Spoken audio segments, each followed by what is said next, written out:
Yang saya hormati dan saya kasih Ibu Dokter, teman-teman penanggung jawab Pusuk Polindes dan teman-teman penanggung jawab ruangan dan juga kesehatan sebagai koordinator kegiatan kita pada hari ini.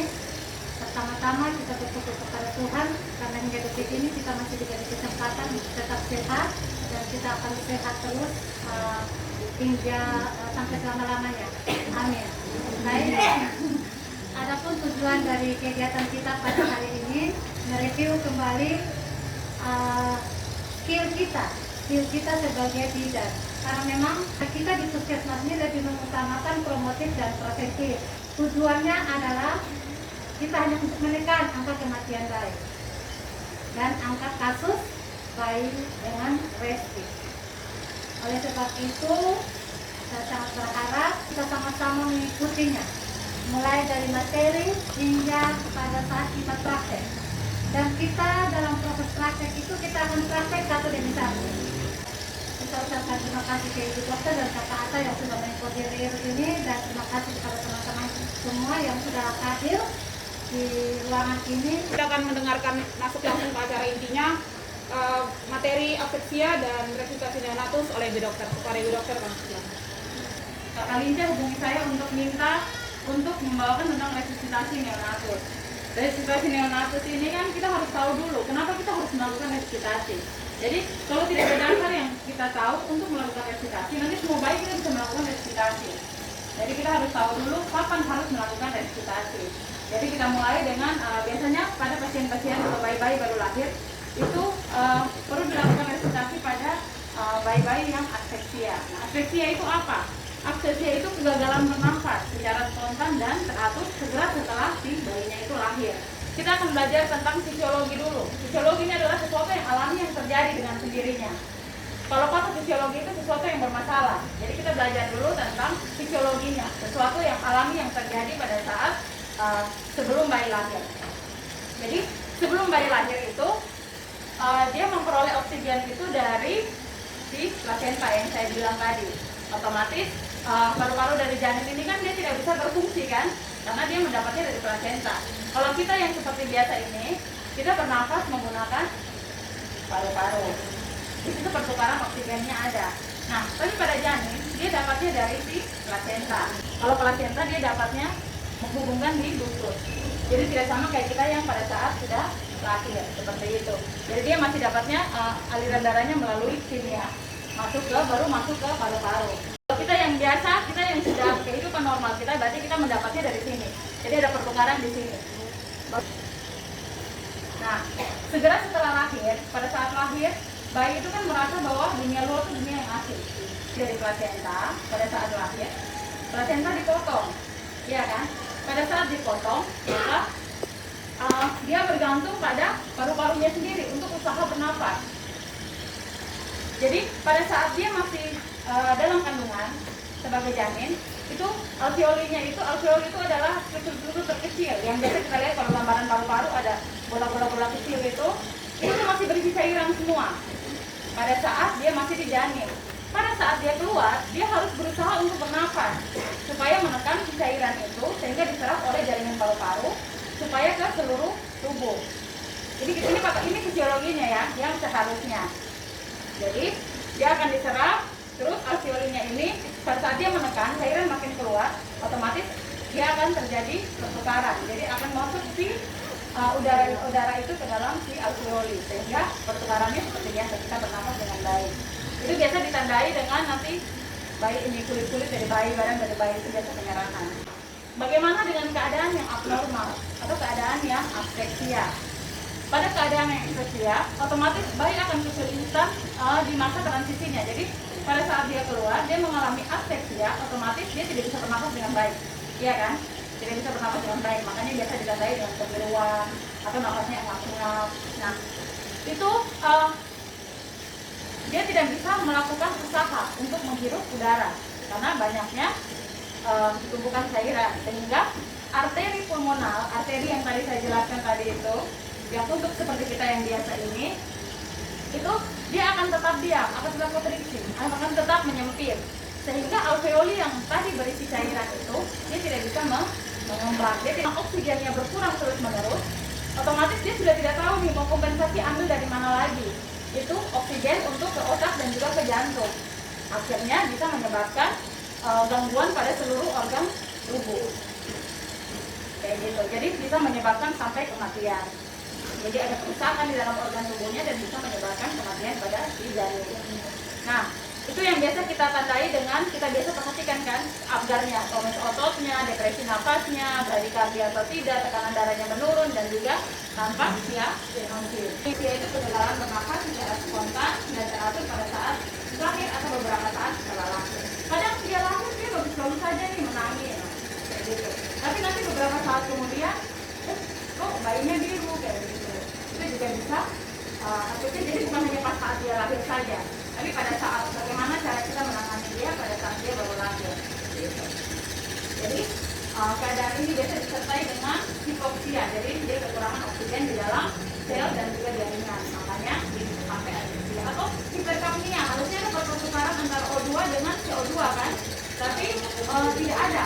Jadi CO2-nya menumpuk di dalam darah dan bisa menyebabkan acidosis atau peningkatan asam di dalam tubuh.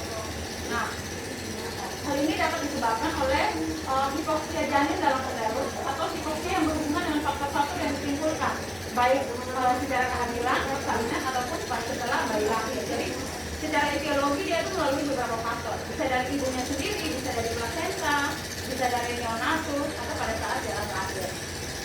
Kita akan bahas satu persatu etiologinya.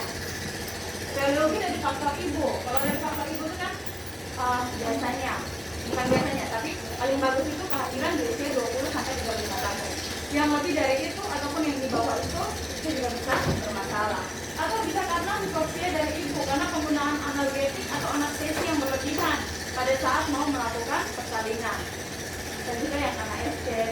Atau bisa juga karena ada gangguan aliran darah di uterus. Biasanya ada ibunya anemia atau hipertensi, malaria, difteri, atau varicella pada saat ibunya lagi hamil. Atau partus yang lama, partus abnormal, atau yang kehamilannya lebih dari 42 minggu. Faktor neonatusnya sendiri, seperti yang tadi, pemakaian obat-obat yang berlebihan pada ibunya. Atau ada trauma pada saat jalan lahir, atau ada kelainan kongenital, ataupun bayi prematur atau BBLS, atau air ketuban yang bercampur mekanium. Jadi banyak faktor bisa menyebabkan asfiksia. Makanya kenapa penting sekali kita untuk konseling dan juga anamnesis. Makanya pada saat bayi baru lahir jangan hanya tanya ibu sudah pernah USG belum, dia berapa ini anak berapa. Tapi anamnesis yang lebih lagi. Nah ini belajar dari asfiksia. Kalau dia fibus baby atau bayi yang aman, itu Apgar skornya 7 sampai 10. Itu biasanya dia sehat, tidak memerlukan perawatan yang istimewa. Nah, kalau dia mild moderate asfiksia atau yang sedang derajatnya itu 4 sampai 6. Makanya penting untuk menilai Apgar skor pada saat bayi baru lahir. Mereka kan sudah ditempel kayak di meja-meja kan? Tidak ada. Jadi kita lihat pemeriksaan fisiknya, di jantungnya bagaimana. Tonus ototnya biasanya dia kurang baik. Jadi jantungnya masih bagus, tapi tonus otot yang kurang baik dan juga ada stenosis. Kalau dia yang severe atau yang berat asfiksianya, itu dia 0 sampai 3 derajatnya. Itu frekuensi jantungnya sudah kurang dari 100, tonus ototnya buruk, ada stenosis yang berat, ada pusat dan refleksi stabilitasnya tidak ada refleksi tenangnya. Nah, kita akan pelaksanaan untuk si asfiksia ini tujuannya untuk mempertahankan kelangsungan hidup baik dan juga membatasi gejala sisa. Jadi pada saat kita menolong supaya tidak ada gejala sisa di kemudian harinya. Dan juga bisa lakukan resusitasi bayi baru lahir dengan pemilihan CTP, ventilasi tekanan positif. Kemudian kita masuk ke resusitasi. Kita sudah tahu pada keadaan apa baru perlu dilakukan resusitasi. Jadi pada keadaan bayi-bayi dengan asfiksia saat lahir. Oke, untuk melakukan resusitasi, dia pada dasarnya itu dia sama dengan bantuan hidup dasar, ABC, airway, breathing, dan circulation. Semua untuk kegawat daruratan harus tetap menggunakan patokan yang itu.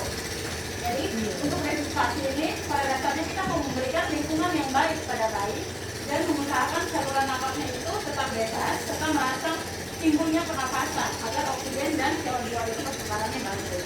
Pada saat kita membuka jalan napasnya, itu posisinya itu yang paling benar adalah seperti ini. posisi yang semi ekstensi. Jadi jangan terlalu ekstensi, jangan terlalu fleksi juga. Kenapa? Karena si faring, laring dan trakea ini dia satu garis lurus. Jadi pada saat kita ekstensi akan menghambat, tapi di saat kita melakukan semi ekstensi itu dia langsung satu garis lurus kan, kita lihat di gambar. Kalau terlalu fleksi juga salah. Jadi lakukan yang benar. Ya. Terus, oke. Ini cara membersihkan dalam nafas seperti yang kita tahu, bahwa dari mulut dulu, kemudian baru hidung. Pastinya seperti biasa pada saat air baru lahir kita bisa melihat bayinya cukup bulan atau tidak. Terus cairan ketubannya bersih atau tidak. Bagaimana dia bernafas atau menangis atau tidak. Kemudian tonus ototnya bagaimana, baik atau tidak. Kalau dia bagus semua, lakukan perawatan rutin seperti biasanya. Jika tidak nih dari kriteria atau dia cukup bulan, tapi cairan amniumnya tidak jernih atau ada mekonium, atau dia bernafas tapi engap-engap, tetap lakukan berikan kehangatan. Ini semua wajib ya. Walaupun bayi dia dalam keadaan yang tidak bagus, tetap wajib dilakukan berikan kehangatan, posisikan jalan nafasnya, kering, terangsang, baru kita reposisikan kembali. Terus kita nilai lagi. Langsung nilai lagi, itu dilakukan selama 30 detik. Seandainya dia frekuensi jantungnya kurang dari 100, tetap kita lakukan PT. Lakukan kompresi kalau dia kurang dari 60. Jadi jangan kalau dia ada DDD-nya 90 atau 80, kita langsung RGP. Jantungnya bagus-bagus saja, hanya oksigennya di jantung yang kurang. Jadi kasih PTP supaya bisa memperbaiki oksigennya sehingga masuk ke seluruh organ. Nah, kapan baru kita berhenti melakukan PTP untuk keperawatan rutin? Kalau DDD-nya sudah naik lebih dari 100. Oke, baik. Ada yang mau bertanya? Yang harus ditekankan adalah pentingnya konseling dan juga pentingnya anamnesis. Penanganannya seperti ini Pak, pada saat dia berpraktek.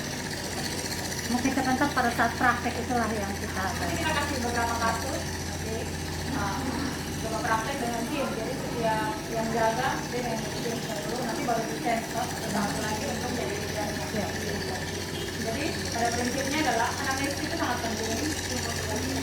Semua kembali ke anamnesis, terus ramas, lepas, lihat badannya mengembang atau tidak. Ya, kalau 2 kali pemberian PTP tidak berhasil, nilai maskernya sudah betul tidak, posisi bayinya sudah betul tidak, pressure-nya, tekanannya sudah betul atau tidak, RW-nya bagaimana. Itu yang harus dinilai. Tadi saya sudah kasih tuh. Tapi taruh stetoskop ini untuk hitung dia punya 6 detik saja baru dikali dengan 10. Ya, supaya cepat. Kalau kita hitung 1 set, kita sudah tahu perkembangan dari. Jadi hitung saja 6 detik dikali dengan